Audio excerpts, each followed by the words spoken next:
American fighter planes based in England, operating in the skies of Western Europe against the German Air Force. This is the P-47, the Thunderbolt, a fast, tough, high-altitude fighter with a dive like its name and an 8-gun blast in its wings. Here is the Lightning, the P-38, master of the air in many theaters of war. The long range and concentrated firepower of this great fighter counted in Western Europe, too. The Mustang, the P-51, longest range fighter in the world. Speed, fast climb, quick dive, tight turn. A fighter pilot's dream. Into these three great fighters, America poured its genius, its millions of man-hours of labor, its faith in victory against the Luftwaffe. And in their single cockpits, it placed its carefully chosen sons, trained to a fighting edge, trained as never before. Here is their report, catch as catch could by their own gun cameras in the instant of action, and delivered in return for your toil and your treasure and your high hopes.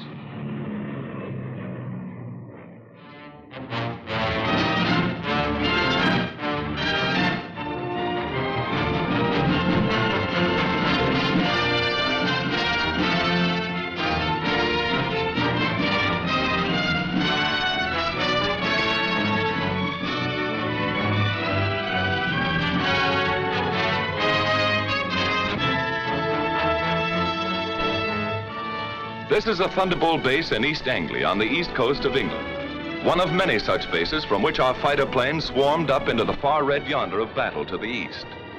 Their main job, although they struck many other blows, was to escort and protect our heavy 4-engine bombers, the big friends, against the Focke-Wulf 190s, the ME 109s, and the enemy's rocket-lobbing twin engines, JU 88s, ME 210s, 410s, and others. To attack them whenever, wherever, and in whatever strength they appeared. Our direct challenge for control of the air. Trucks bring the pilots from the field to the squadron dispersal hut for intelligence interrogation after the mission.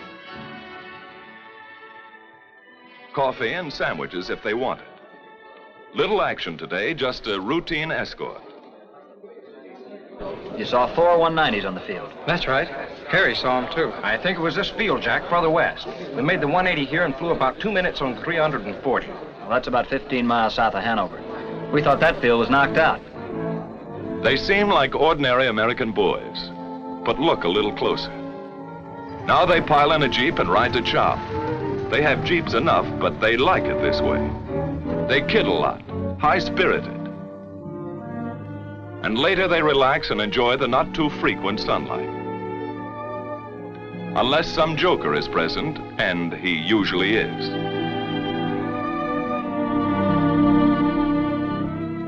They keep pretty fit, ready to stand anything up to 7 hours in a single-seater in substratosphere, alert every second.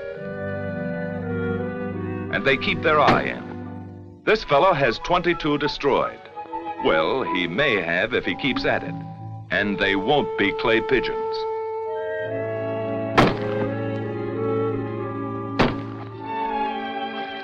The old swimming hole is the same in England as at home. They had a beautiful summer in England that day. Little aquatic practice won't hurt either. They may have to make a high dive with chute and become a channel swimmer almost any time. Of course, it gives their airborne pals a fine chance to practice low flying a bit.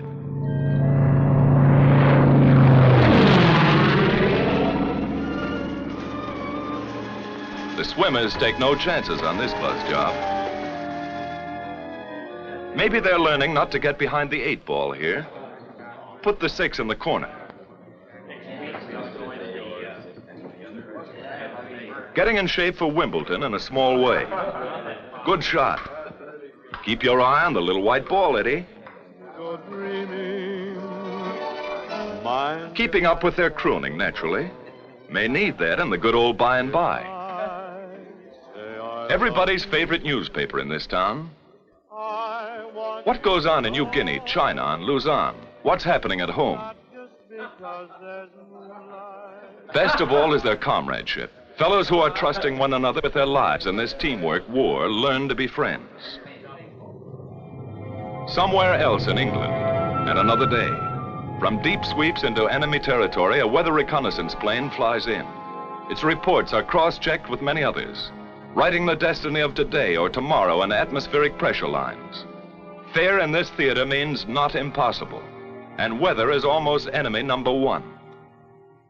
At 8th Air Force, General Doolittle discusses fighter protection. The 8th Fighter Command will give fighter cover to targets and back from the targets. It's desirable that we peel off as many fighters as possible to come down east of the Ruhr and strafe ground targets. How many do you want to peel off? Well, General, we're spreading over a pretty wide area there. I'd recommend very seriously that we hold all strafing to a minimum. All right. Go ahead and send that over to the 8th Fighter Command. Yes, sir. The bomber plan, timing, altitudes, forces, course, and targets have reached the combat operations room at Headquarters 8th Fighter Command, Major General Kepner commanding. Now the General and his Chief of Staff, Brigadier General Griswold, come in to inspect and discuss the plan of escort. Colonel Burns, operations, determines what group shall fly. Colonel James decides their disposition. Colonel Callahan, intelligence, estimates where and when the enemy will intercept. It's an intricate scientific plan, based upon information from many sources, and upon the route and location of the target. Then a field order goes out to the fighter wings, and through them to the fighter groups and squadrons which they control. This command supports 1st and 2nd Bomber Forces. 62nd Group P-47s will escort heavy bombers over enemy coast through target to limit of endurance. All observations will be reported over RT. The field order is received at the fighter base by the duty officer in group operations. He checks the field order for the group rendezvous time with the bombers. He calls maintenance, armament, and others.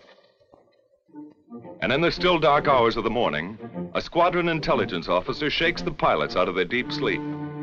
Briefing at 6:30.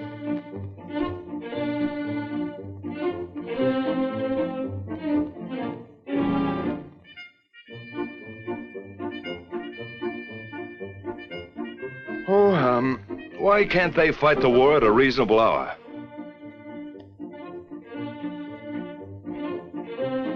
Wake up over there if you want any breakfast. There's a show on. Crews, meantime, are warming and priming the aircraft. The crews are a vital part of this show. Tune their kites to fighting pitch. Going places as always, long-range wing tanks are fitted.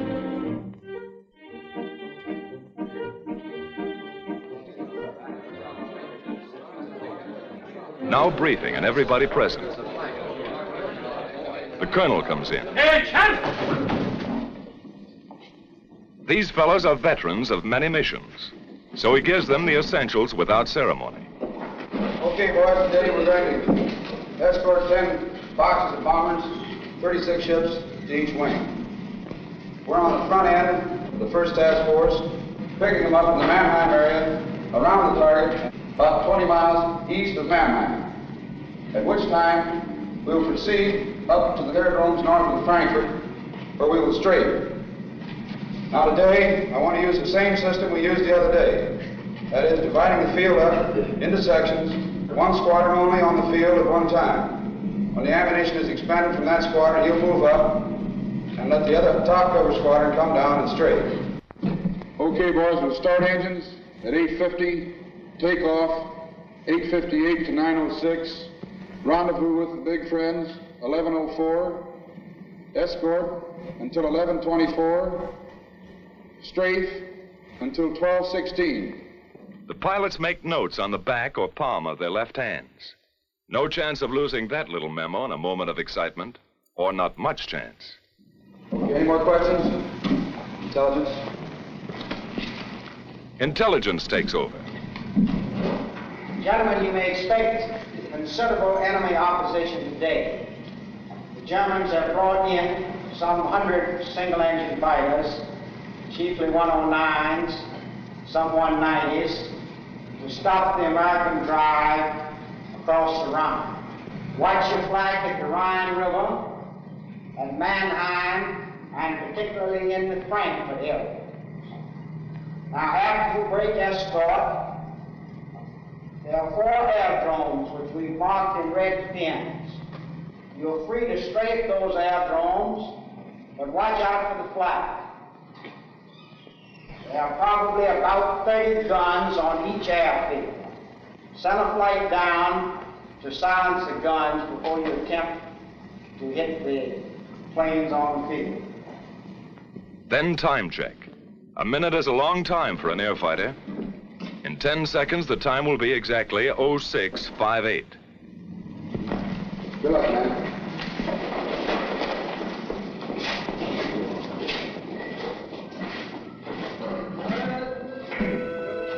Surprised? These fellows know what's at stake.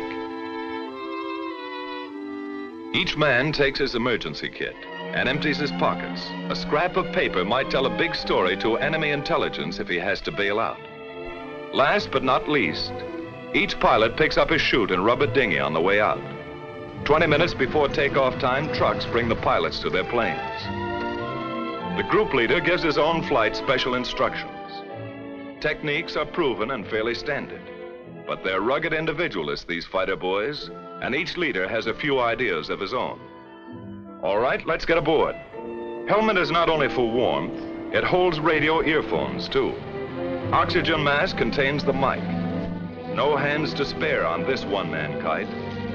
Here this pilot will fly and fight in the icy substratosphere or dusting the treetops of Germany for anything from 4 to 7 hours. Oh, my aching back.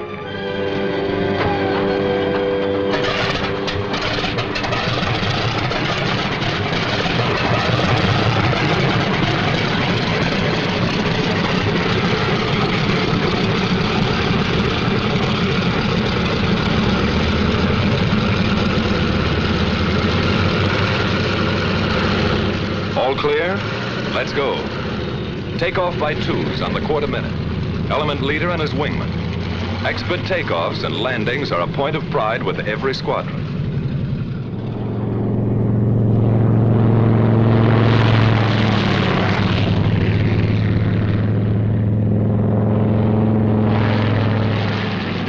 While at other bases, timed to the escort schedule, the P-38s get underway. And at still others, here go the long-range Mustangs to keep their rendezvous with the big friends someplace deep in Germany. Somewhere out there over enemy territory, near or far on the long route as the bombers go out and come home, each of these fighter formations will make rendezvous with them at a certain point on the exact minute. These thunderbolts climb steadily over the channel and into hostile air. They keep fairly close together to prevent wandering and to save gas. That all-important item for the long-range escort fighter.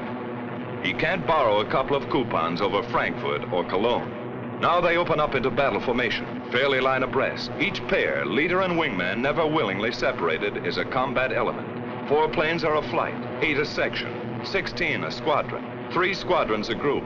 All working together because it's teamwork every second or die. Just as simple as that. Close to rendezvous now, and in the distance are the bombers. Advanced formations of the perhaps 100-mile-long Armada. The Thunderbolts maneuver for their escort position. Each pilot searches the sky constantly, watching for the main enemy attack which may come near the coast or deep in Germany, or a hit-and-run sneak attack by the enemy's aerial snipers. Red leader to outpost. Bogies at 10 o'clock level.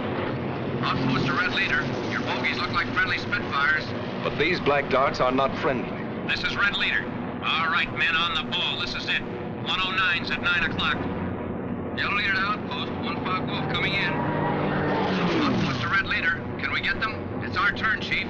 Red leader to outpost. White flight drop tanks and attack. Red flight stay up for cover. Yellow flight continue to escort. Red flight gets rid of its long-range wing tanks before the fight. Then down they go. The sneak attackers try to run for it now, but the Thunderbolts are on them.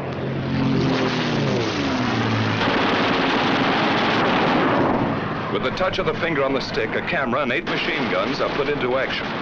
Small cameras set in the wings make the record. Poor pictures due to gun vibration. But you see it when it happened, as the pilot saw it.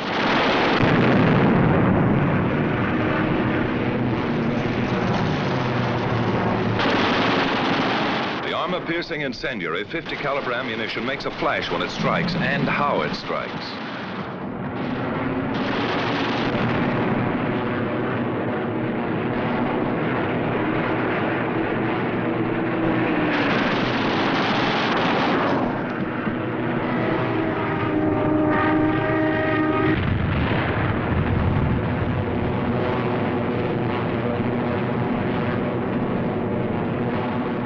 Bombers, ready with their own guns for anything that slips through, didn't need them this time. All over now, just a skirmish, part of the escort routine. The flight reforms and climbs to regain its position with the rest of the squadron. In the distance, coming in to relieve the Thunderbolts, is a group of Mustangs. This is Red Leader.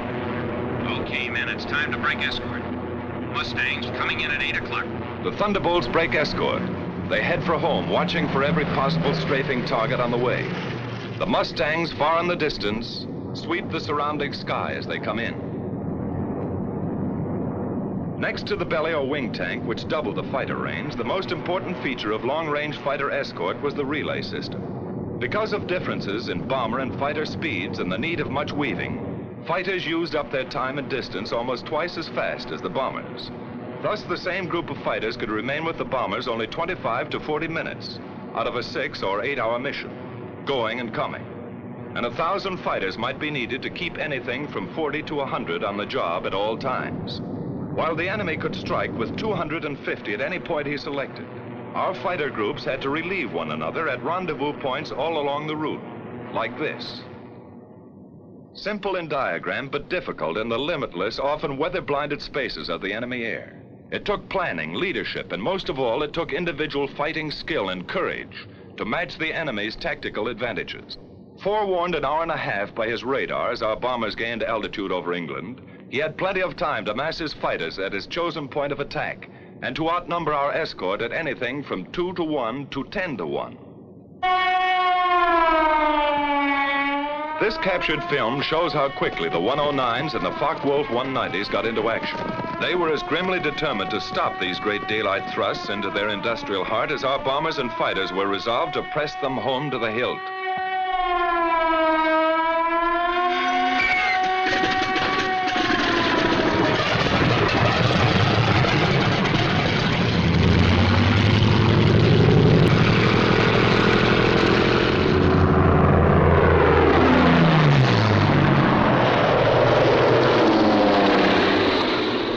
Germany now, weaving ahead, above, below, and all around the bombers like a screen of destroyers protecting the main fleet. A group of escorting Mustangs watches every corner of the sky. They don't have long to wait. Ceaseless training plus battle experience has taught them to recognize the enemy almost by instinct. Where they are, how they act. First hostile aircraft is spotted. Blue Leader here. Watch it, fellows. 109 to 10 o'clock. The enemy fighters are massing for an attack on the bombers while our pilots watch every move of their very tactics. Yellow Leader to Blue Flight. Looks like they're trying to lead us away from the bombers. Green Leader here. You're right. Here comes another. 9 o'clock. Blue Leader here. Blue Flight got tanks. Yellow and Green Flight stay up for cover. The Mustangs drop wing tanks and plunge into the fight.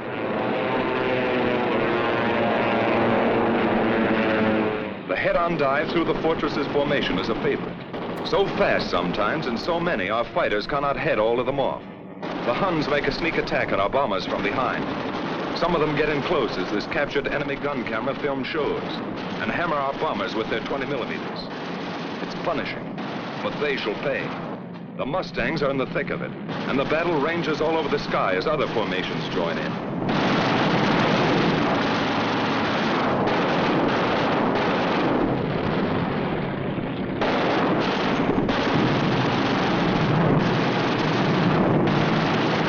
Jerrys attack in waves and sometimes inflict great damage before they're driven off.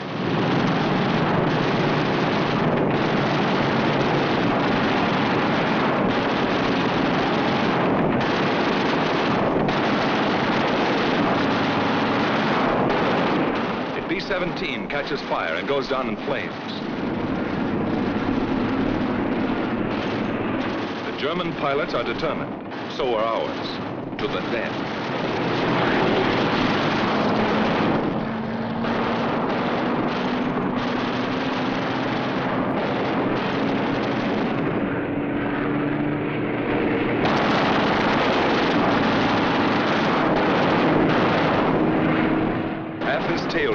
but still going ahead. And still they come.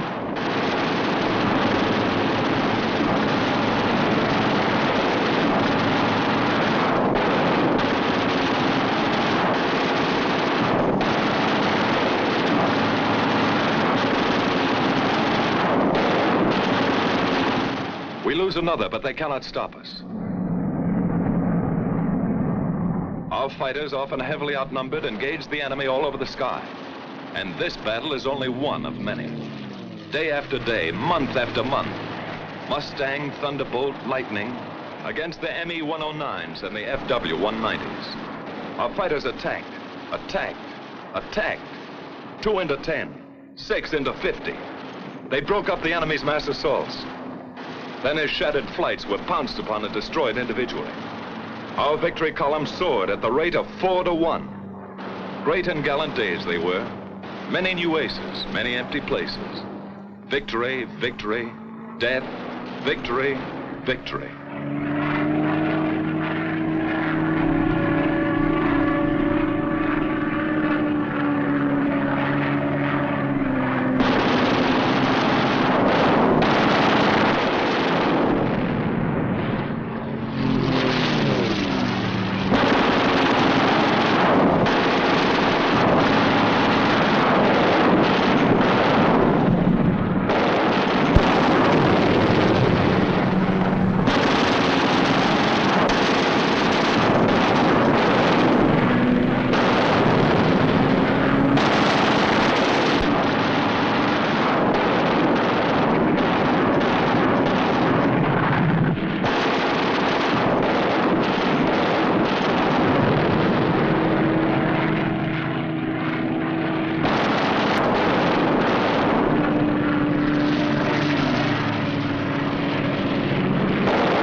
While our ever-increasing fleets of fortresses and liberators pressed relentlessly onto their targets, whenever attacked, they defended themselves with legendary gallantry and effectiveness. If a missed rendezvous or other misadventure, due usually to blinding weather, prevented fighter protection somewhere, they suffered heavy losses. But no American fighter ever failed them because of enemy odds, however great. Never was a mission turned back by enemy action. Our bomber and fighter losses, though strikingly less than the enemy's, were heavy.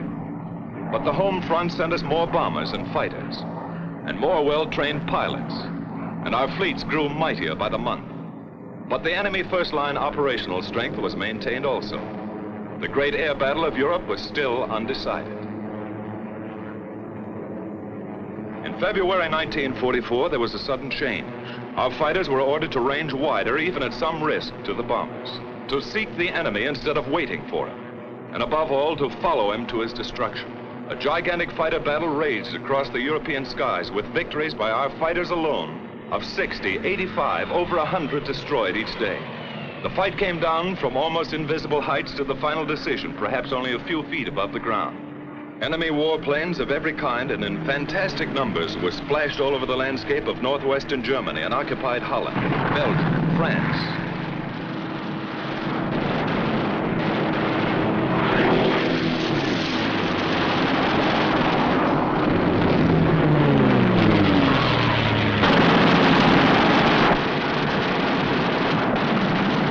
Watch this 190 hit the dust.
crucial battle. Both sides aware of the coming events and air domination itself at stake. Once again, a better cause, better planning and leadership, better equipment, and beyond everything else, the know-how valor of our fighter pilots gave us victory. Only this time it was decisive. So many of his aircraft exploded over his own forests and housetops, or were driven, flaming wrecks, into the ground. So many of his famous fighter leaders met death at the hands of some grimly determined boy from Illinois, or Wyoming, or wherever, that his morale was shattered. His defense plan was smashed. The Luftwaffe cried, "Enough."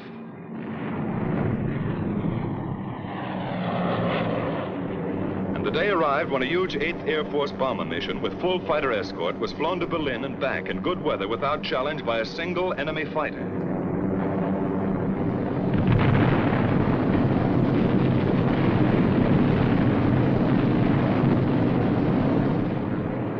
Quickly now, our long-range escort fighters seized their opportunity. Since the enemy did not come up to fight, down they went to blast his planes to pieces and burn them on his own aerodromes all over Western Europe in the very heart of Germany. It was the most savage and devastating fighter ground attack on record. Returning from unchallenged escort duty and on many special missions, they burned his aircraft by hundreds, harried him from one airfield to another, forced on him a degree of dispersal ruinous to his efficiency. His frequently intense light flak, sheets of machine gun fire from flak towers and ground installation caused losses, heavy ones. 4 times as many as the same number of fighters would sustain in aerial combat. These are the films of the victors, and they do not show the cost. But our fighters never flinched, and by their fine courage facing destruction in single-engine planes only a few feet above the ground, 500 miles from their bases, they smashed the heavily concentrated front-line operational strength of the German Air Force forever.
These Jerry revetments could be attacked only through the front door.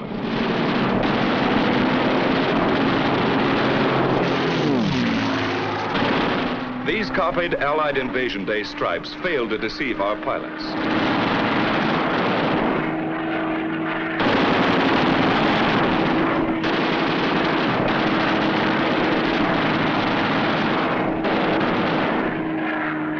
The enemy often dispersed his aircraft in the woods fringing his airdromes.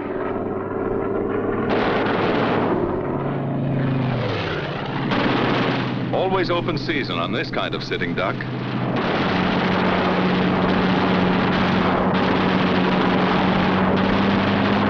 Watch this boy reef it around for another crack.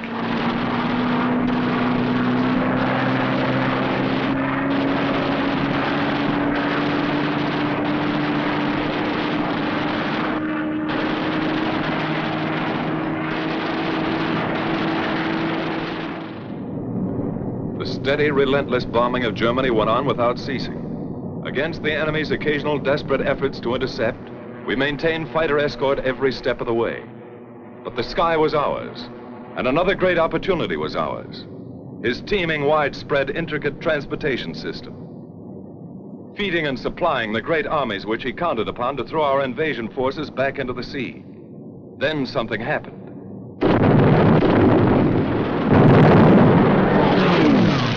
The enemy's roads and railroads were struck with a mighty force of air power. They were tense days, crucial days, and both sides knew it.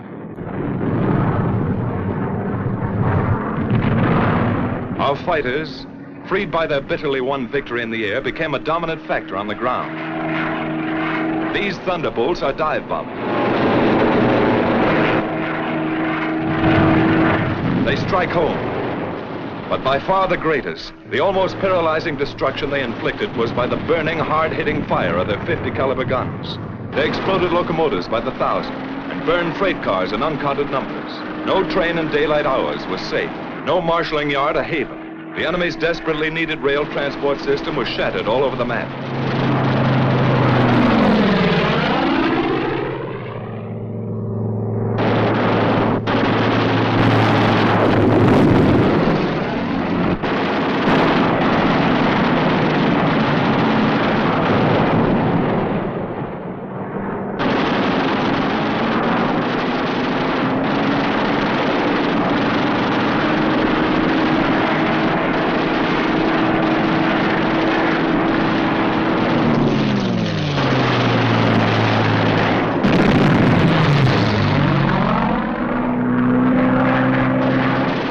Tank goes up, one of many.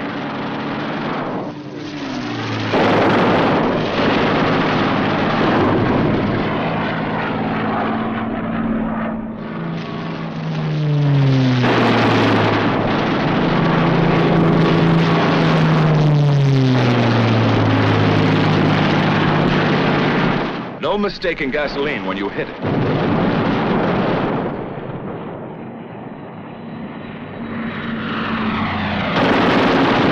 Target too small, even a single railroad car.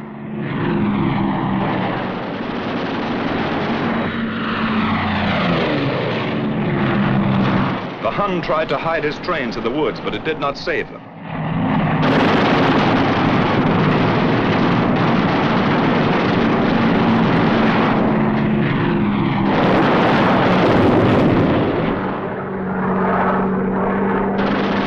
His diversion of traffic to slow-moving barges was no escape.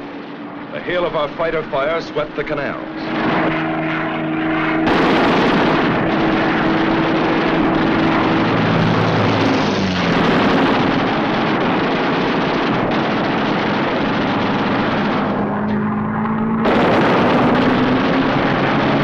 Flak towers like these cause us lots of damage. They took plenty in return. Radio and radar stations came in for a special beating. Flak and machine gun defense was forced upon the enemy wherever he hoped to move. It was intense. Watch these bursts of light flak. Much of it our skillful pilots knew how to avoid. Some of it cost us grievous losses. None of it turned us aside.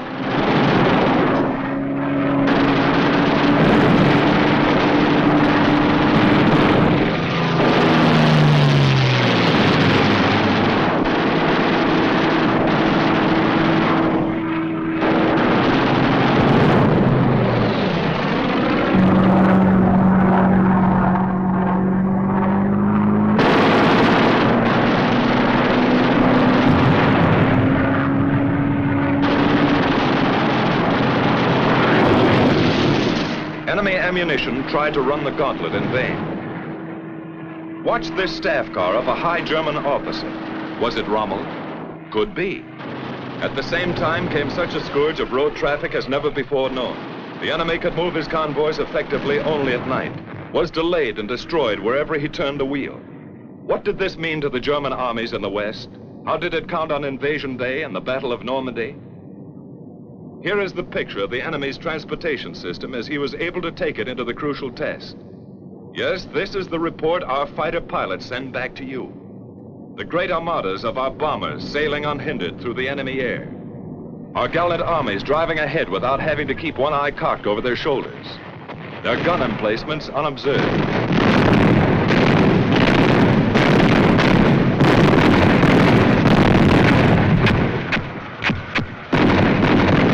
Everywhere above the mighty battle was and is the flash of American fighters.